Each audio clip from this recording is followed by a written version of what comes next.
What's up, hiker fans? I'm here in Slovenia. Behind me is the Predjama Castle, which was started in the 12th century and basically built into a cave that was in this castle with ports and hidden tunnels and all that end up far on the other side of town. It's amazing.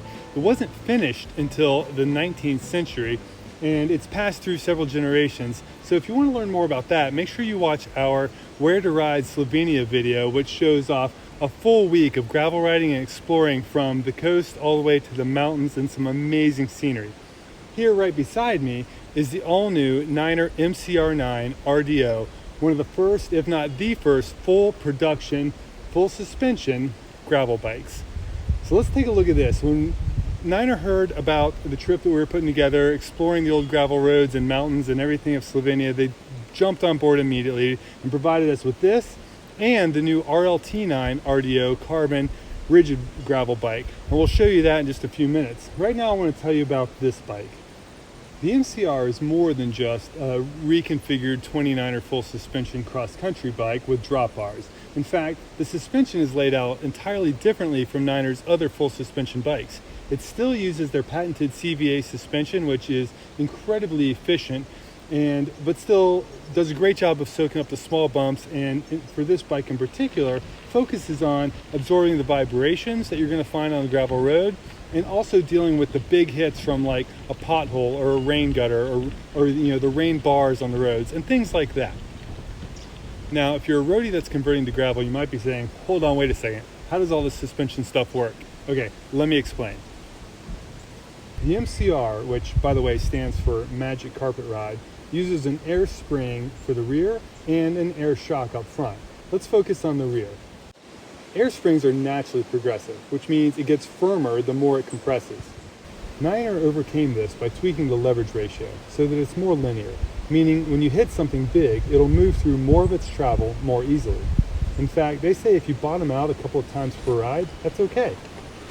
On a mountain bike, that wouldn't be very good. But here, because it has a short 50mm travel in the rear, and because of the types of hits and impacts you're likely to see on a gravel bike, it works. In fact, the O-ring suggests I did use most, if not all, of the travel, yet I never felt a harsh bottom out. There's no rebound adjustment, and it does rebound very quickly, giving it a bit of a springy feeling, but it works. Actually, I'd say it works really darn well. Rain gutter bars, rocks, stairs, and more weren't any match for the MCR. So it works great on the gravel roads you'd expect to be riding it on, but what about some gnarlier terrain? I came up with a few challenges to see how to handle the rougher stuff. There was the easy staircase challenge.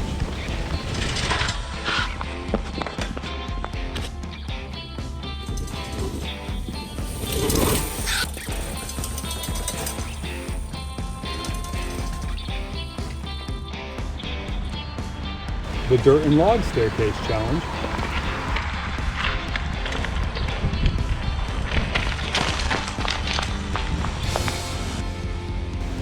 The rocky path challenge.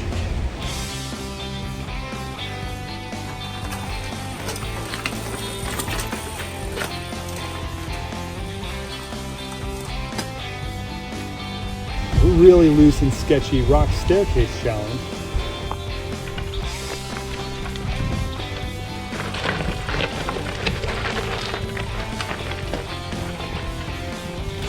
And the mega long, wet, slippery, giant staircase challenge. While a dropper post would have definitely helped on a couple of these, the Niner MCR ripped through all of these quickly and easily.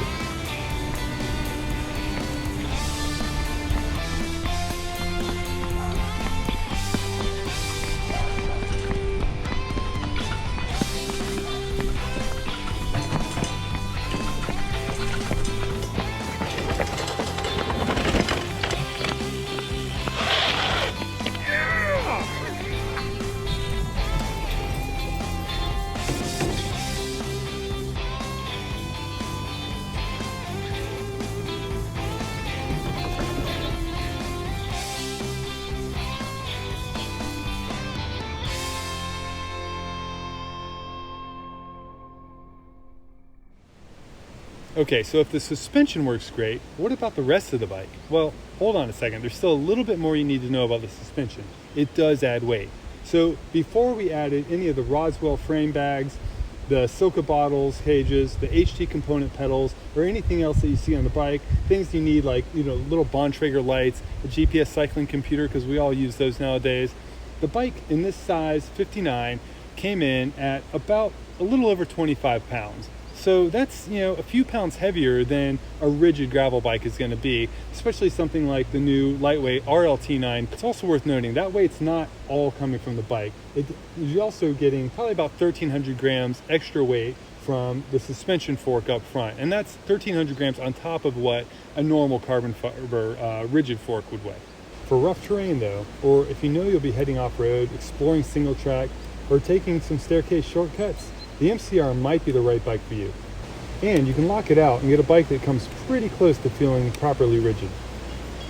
The carbon frame has ports for front and rear shifting, brakes, remote shock lockout, and a dropper post. And I'd recommend adding that dropper post because this bike encourages you to take lines that really benefit from having them. Tire clearance is massive. You can run up to a 700 by 50 millimeter tire. The bike comes stocked with Schwalbe G1 tires in 40 millimeters width, which were a good all-around choice for this trip. It was a little loose on some sections, but fast rolling on the paved roads, and we had to ride a lot of paved sections to get to the gravel spots or hit some of the highlights like Mangart Saddle. Despite the added weight, I really enjoyed the MCR. There were plenty of sections where I felt way faster than Steve on his RLT, and since I'm not the strongest climber anyway, it wasn't like the few extra pounds is what was slowing me down on the climbs. The MCR comes as a complete bike for as little as $4,200 US and goes up to about $9 grand. Other clever features include bolt-on frame bag and bendo box mounts. We use the Roswell bags, which use a rubbery strap to attach, but there are bolt-on mounts hiding underneath those. Another nice thing is there's room for 2 water bottles inside the front triangle, even with a frame bag. This cool integrated fender protects the rear shock, and it even has a removable section to clear certain front derailleur cages. Even the Niner branded saddle was really comfortable. Geometry was really stable at speed, even on some loose stuff, and when charging, chugging up these 20% plus grades at a snail's pace, it was also pretty stable. You didn't have to really stay on top of it to keep it going in a straight line. The fork has 40 millimeters of travel, and the rear has 50. With mountain bikes, you never want to see a fork have less travel in the rear, but it works here. The MCR never felt unbalanced. So are full suspension gravel bikes the future? Well, I think in some situations they make a ton of sense. I doubt we're going to get to the point where we're frequently asking our friends, hey, how much air pressure are you running in the rear shock of your gravel bike? But I really enjoyed this. I think for me, I felt way fresher after several days in a row, actually like a full week of riding every day for hours at a time over, a mix of pavement and rough roads. I felt a lot fresher at the end of the day than I think I would have without this. The other thing I noticed is that my wrists and my hands were a lot less hurting or sore after riding this, and that's saying a lot because for me, that's one of the biggest things, especially that hand position, trying to ride on single track or really rough terrain, tends to be uncomfortable for more than a few minutes at a time. And with this one, I've never felt like I had any wrist or hand pain. So to me, this was a great bike for going exploring and not knowing what terrain was coming at us, because we really did ride a little bit of everything here in Slovenia, and I wouldn't fault it for the extra few pounds because I know what I'm getting out of that in return. Hey, thanks for watching. If you like this video, be sure to check out our Where to Ride Slovenia video. And hey, if full suspension's not for you, check out our review of the rigid RLT9 gravel bike too.